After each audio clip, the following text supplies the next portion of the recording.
We have reached the halfway point here in the 2025 campaign, and that means it is time for the All-Star break. Time to go over how things have been going through one half of the season. It's a stat episode. You know what it is. Let's hop right into it. So the standings around the league in the National League East, the Mets and the Brewers are tied atop of that division, while the Phillies are only 2.5 games back. In the NL Central, you've got the Cubs who are out in front, the Brewers in second place, but the Reds, they are coming. Milwaukee has a negative run differential, Cincinnati has a positive run differential, so does St. Louis, so this could very well look like a different division come playoff time. Well, over on the west side of things, the Dodgers continue to be good, but they are tied with the Giants atop the division, and the Rockies are over 500 season, but they are 7.5 games out of first place. Taking a look at the American League side of things now in the East, the Blue Jays. It's just their division. Last year the division was extremely mediocre up and down. This year the Blue Jays are running away with it. 68 wins. The Sox, Yanks, and Rays all mediocre. Sox and Yanks both 21 games out in second place. While in the Central Division, very tight race. Tigers in first place. Guardians only 2 back. The White Sox only 3.5 back. And the Twins are a few more back, but even they're not a bad team. They have a positive run differential. And if you take a look on the west side of things, another tight division in baseball this season, the Rangers are in first place, finally starting to turn things around at that franchise. Angels only a half game back, Astros 1 game out. Mariners are above 500, but they are 7 games back. While the A's are in last place because their ownership group does not care about putting an actual team on the field, they're too concerned with securing a stadium deal that they don't have to pay for, so they can then buy up all the property around the stadium and turn it into their own Wrigleyville, whether that's Oakland or Las Vegas. It doesn't matter to them, they just want their own Wrigleyville. But now if we jump into the stats portion here for the Cincinnati Reds on the season, starting off with the bats, Johnny Fagan, unfortunately, has been slumping as of late. He has a sub-700 OPS heading into the break. Not ideal to be a bat-first player and not be hitting. J.P. Crawford, though, doesn't know the meaning of the word slump. He has been absolutely fantastic here in his first season as a member of the Redlegs. A 10-18 OPS, 14 home runs, 22 doubles here at the break. Flat out been one of the best 2-hitters in the National League this season. Tyler Stevenson has also been swinging a good bat here for us in Cincy, 809 OPS. Not a power bat, but none of our players are, but he does get on base and he hits doubles, so he does what we need him to do. Taylor Wall's the most loved player since Peter Mooney, 845 OPS, a 414 OBP, 16 swiped bags, all while being an elite defensive shortstop. Adrian Merced has been on fire here heading into the break, a 740 OPS. Never going to slug a ton with his ratings, but his value is getting on base and being a menace while on base. 345 OPP, 20 swiped bags. He's doing what he does. Also has 23 doubles, which is the most on the team, which is probably why definitely is why his OPS is higher than usual. And Luis Arraez hasn't quite been what we wanted him to be when we traded for him. Obviously, in real life, he's been very good this year. In this sim, however, not too hot. 709 OPS, not slugging at all. The 274, 331 average OPP isn't the worst, but it's also, not great. Or I should say it's not enough to, stand at if you're going to not hit home runs. While Brian Anderson has been exactly what we hoped for when we signed him. Obviously, he wasn't good last year in his first year at Cincinnati, but here in year 2 of his contract, he has been extremely valuable. Started the year on the bench, then got time at third base when De La Cruz went down, then Hendrick went down and De La Cruz came back up, so now De La Cruz is back at third, Anderson's in right. He's got that positional versatility, elite defense at multiple different positions, and he's hitting this season, OPSing 881, a 388 on base percentage as well. Just an all-around very good player for us. And speaking of Elly De La Cruz, obviously got off to an atrocious start here to 2025, went down to AAA in Louisville, worked on some things, now he's back and he is on fire. Heading into the All-Star break, OPS is climbing, he is back, folks. While Zach McKinstry, he's been quite the surprise this season with the bat. He was more signed to be like a positional versatility guy and maybe be a little bit useful at the bat, but he's been pretty solid, 852 OPS on a cold streak at the moment.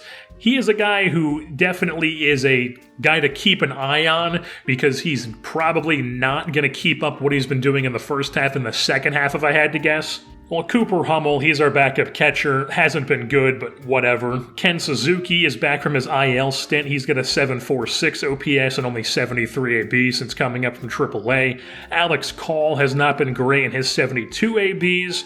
Nolan Jones also hasn't been good, shocker there. Angelo Castellano barely played at all. He is the last man on the bench. And then Evan White is back down in AAA since Suzuki is no longer on the IL. Only 58 MLB at-bats for him, though. And then Jonathan India flat out sucked as we know it. While on the pitching side of things, you've got Tyler Mahle, who I knew that last year was just going to be a fluke for him. He was not great last season, but he did start to turn things around towards the end of the year, and this year he has been very good. Great for us, back to being the Mahle we know and love. I always call him Mahle just because it always pops in my head as Mahle, because there's that one catcher, Luke Mahle. I can never get it straight in my head. I have to say it a billion times, and out of those billion times, it's like half as Mahle, half as Mahle. But anyways, 2.86 ERA, 3.39 FIP, 2.7 WAR, only walking 1.9 per 9, so very solid for Mahle. Tony Gonsolin has also been very good for us, a 2.5 WAR, 2.27 ERA, and 3.30 FIP. He was a great pickup for us at the start of the season. And Nick Lodolo, not his best year, but he's been fine. ERA is higher than you like, but his FIP is only 4.16, so he is just getting a bit unlucky. While Hunter Green is possibly the most unlucky man on the staff, striking at 10 per 9, 3.40 FIP, but he is 2-10 on the season. Now, I don't care about pitcher wins at all. There is not many things in this world that I care about less than pitcher wins. But it does tell the story that he is probably getting really unlucky with run support in his starts. Ryan Weathers, another man who has also gotten unlucky with run support, but he also wasn't that great in the rotation. Started off in the bullpen, was very good, numbers were great, went to the rotation, got pushed around a bit, so now he is back in the bullpen. Chase Petty, wouldn't say he's been good, but I also wouldn't say he's been awful. Striking at a decent amount of guys, walking a bit too much, but not an insane number. Seems like no one is really able to come up for us from AAA and just immediately be good. Seems like guys need a bit more time to develop once they get to the big leagues. They just don't come up and just immediately start playing well like they did in every other MLB The Show game in history. Guys definitely need more time to get their feet under them, it seems like. But moving on to DeAndre Foster, he is a guy who hasn't needed much time because there are at least a few of these guys who do come up and perform well, while he has been one of them. He is our new closer here at Cincinnati at the big league level, been one of our best relievers this year. ERA and FIP both sub 2, 9K per 9, 1 walk per 9, love it, keep it up. Lucas Sims, he's been fine, 10K per 9 for him. He's a middle reliever though, so nothing too concerning. He's been fine, striking out a lot of guys, but he's also not a closer. So Lucas, short leash, Sims is now just a middle of the bullpen sort of guy. Well, Jarrett Ross has been very solid since his call-up from AAA Louisville. Sub-2 ERA in 27 and a third innings pitched. Looks like an absolute wild man up there with the long hair, the big beard. Great vibes to him on the hill. And TJ Antone has been absolutely pitiful with the strikeout numbers this season. 4.97 Ks per 9. Not great, but also hasn't been awful overall. He's just going to keep doing his thing, while Stuart Bradshaw, unfortunately, has not been good here in the big leagues, but it's only been in 23 and a third innings pitched, and like I said, it seems like guys need a bit more time under their feet, or a bit more time to get their feet under them, I should say, and get settled into a major league role. So we are not going to be giving up on him. We're not going to be sending him down right away. We're going to give him a few more starts here, see how he does. And I mean, even if we do send him down, who are we going to call up? Another guy who's been awful in the fifth starter role? So we might as well just see what we have in Bradshaw here for even the rest of the season, or depending on what we do at the trade deadline. While Seth Elledge has not been as good as he's been in previous seasons for us, still striking out a ton of guys though, 13.9 K per 9, which is absurd. Also has a walk per 9 over 6, or near 6 walk per 9 I should say, 6 ERA, 5 FIP, just don't like to see that. But now if we move things on to the league leaders around Major League Baseball, starting things off in the National League on the bat side, the highest average in the National League belongs to J.P. Crawford, hitting .342. The second place player is Ian Happ, who only has .319 for the Cubs, while the hit leader is Alec Bohm of the Phillies, and in second place is our own J.P. Crawford. The stolen base leader is Trey Turner of the Cardinals, while Adrian Merced and Taylor Walls are both in the top 4 for that category. The home run leader is a tie between Miguel Sano, who's having a breakout season with the Braves, and Rafi Devers of the Rockies. Both have 27. The OBP leader is J.P. Crawford. Ian Happ is now in second place, but Taylor Walls is right behind him in third, while Ian Happ also has the highest OPS in the National League, while Crawford is behind him. They are the two guys in 4 digits. And the highest WAR in the National League belongs to J.P. Crawford with a 6.1 WAR here through one half of the season. Second is Brandon Nimmo with a 4.8. Well, on the pitching side of things, you've got Knievel, whatever his name is, from the Phillies, 33 saves. Tony Gonsolin has the lowest ERA in the National League, 2.27. Tyler Mally's in 4th as well. The innings pitch leader was Walker Buehler.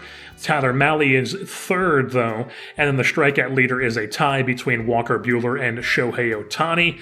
Green and Malley are both in the top 7, though, and then the WAR leader is the South Jersey man, Zach Gallen. Well, flipping over to the American League side of things, their bats, the average leader is Vladdy of the Blue Jays. He is also the hits leader.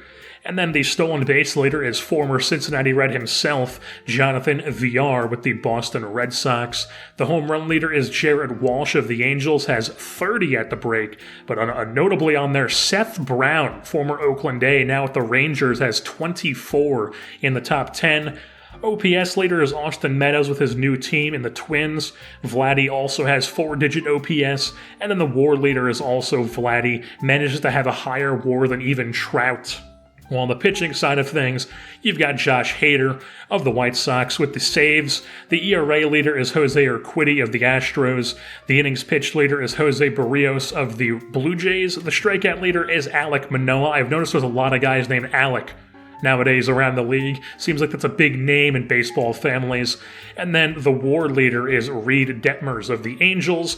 And then he is also tied with Austin Nola of the Rangers.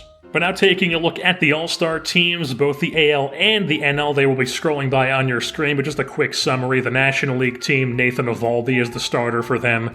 Tony Gonsolin and Tyler Malley both make the team. DeAndre Foster is one of the relief arms.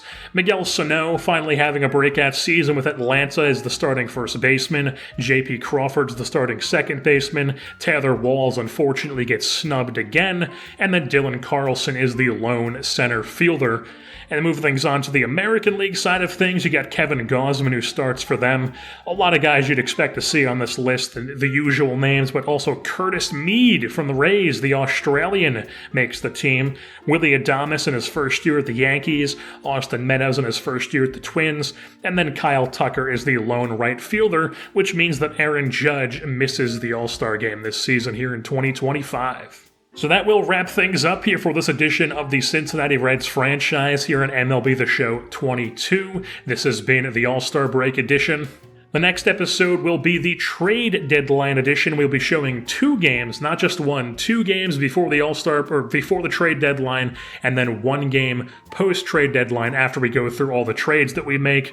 Just mixing things up. I usually do 1 before and 2 after, but we're changing it up this time. So with that being said, I've been your host, Jerseyborn, and I am saying, I have watched that Mason Wynn clip of him in the Futures game throwing it from shortstop upwards of 50 times.